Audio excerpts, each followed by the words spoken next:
Guys, welcome back again in Phoebe engineers.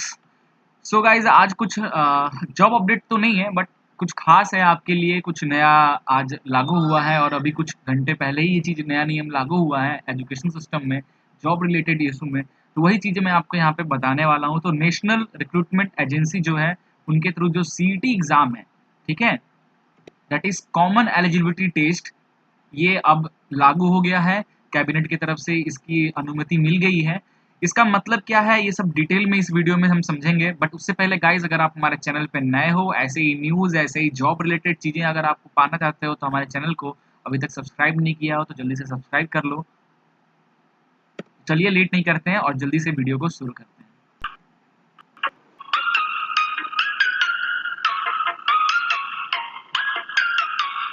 तो guys, जो हमारे एजुकेशन मिनिस्टर हैं प्रकाश जावड़ेकर, इनके थ्रू ही आज प्रेस कॉन्फ्रेंस हुई थी और उसी प्रेस कॉन्फ्रेंस में उन्होंने बताया कि एनआरए को अब कॉमन एलिजिबिलिटी टेस्ट की अनुमति मिल गई है। अब जनरली जैसे क्या होता था, इसके बारे में थोड़ा सा आपको हिंट दे रहा हूँ। वैसे तो मैंने आपको ये बना कर दे दिया, आप पढ़ सकते हो कि क्या होता है नेशनल रिक्रूटमेंट एजेंसी क्या है। तो national recruitment agency is a multi agency body, RRB के लिए, आईबीपीएस के लिए, एसएससी के लिए जनरली ये एग्जाम्स कंडक्ट कराती थी, ठीक है।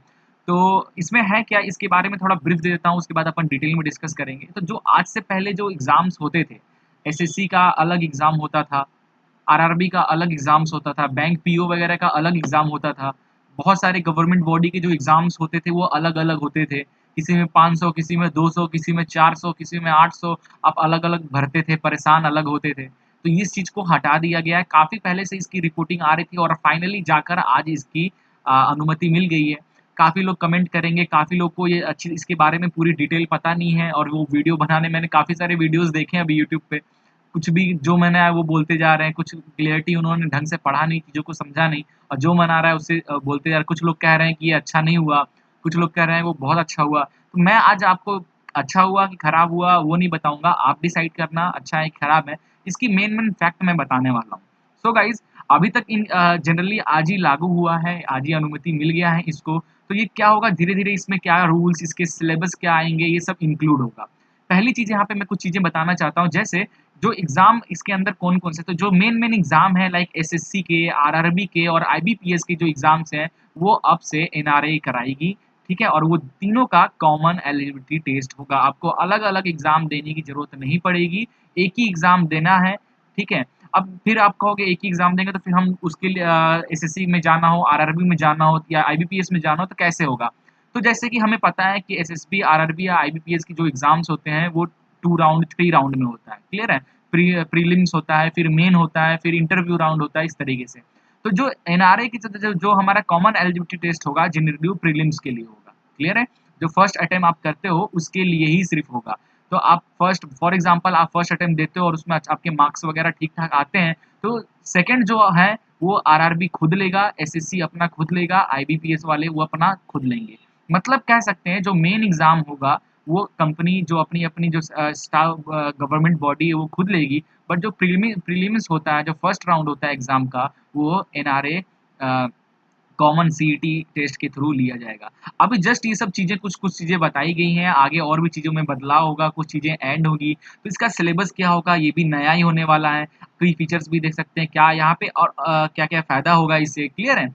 और भी जैसे कि फॉर एग्ज़ाम्पल आपने आपके जो 3 साल आपको कब तक कितने बार आप दे सकते हैं, तो इसका भी ऐसा है कि ऐसा कुछ नहीं है कि इतने साल ही आप दे सकते हो, उसके बाद नहीं दे सकते हो। यहाँ पे कुछ चीज़ें लिखी है, the CET score shall be valid for period of 3 year.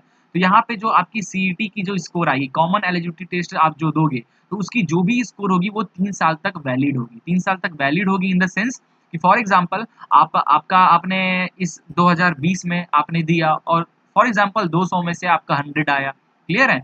आपने 2021 में फिर ये सीईटी एग्ज़ाम दिया तो 200 में से आपका आ गया 120, ओके? और उसके बाद आपने 2022 में एग्ज़ाम दिया सीईटी का और उस टाइम पे आपका 200 में से 80 आ गया। तो इसमें कौन-सा नंबर गवर्नमेंट बॉडी आगे फर्दर प्रोसेस के लिए कंक्लूड करेगी, तो वो आपका तीनों साल में जो सबसे ज़्यादा मार्क्स हैं, फॉर एग्ज़ाम्पल 2021 में जो आपने एग्ज़ाम दिया जिसका नंबर 120 आया 200 में से, तो वो मान्यता रहेगा।